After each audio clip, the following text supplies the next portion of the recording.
Hello and welcome to this week's Veg Hack, which today I'm going to show you one of my favourite fermentations, and that's fermenting garlic in honey. And it's a great one if you haven't done much fermentation to really make a start. I think with a lot of fermentations, they can be quite strong in flavour and really acidic, and unless you really love them, they're quite hard to win people over. Whereas this one's a lot milder and works really well in a lot of dishes. The natural makeup of honey means that it lasts such a long time, but actually if you just add a small amount of water, then it will start fermenting and you get all sorts of interesting flavours. And with this one, the small amount of moisture that's in the garlic will start that fermentation process. So for this recipe, you want to use raw honey because it's got all the natural bacteria and wild yeast that you need for the fermentation process to start. The recipe couldn't be simpler. All we're going to do in a clean, sterilised jar is just pack it full of garlic cloves that have been peeled, you don't need to crush them, and then just top it up with honey and then lightly put the lid on.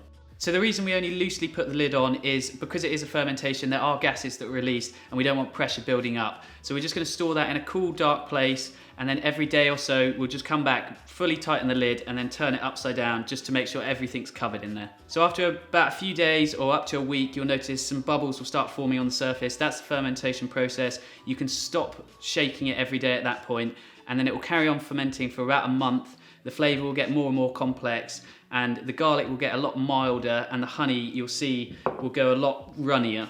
So it'll last for about a year in the cupboard, and here's one I made about 5 months ago now, and I use it in absolutely everything because it is so delicious. In marinades, in dressings, you can use it to glaze veg. You have to give it a go. Thanks very much for watching. I really hope you enjoy it and give it a go. If there's anything else you want to see us cook, talk about or prepare, then leave a comment below. Don't forget to like and subscribe and hit the notification bell for more weekly veg hacks.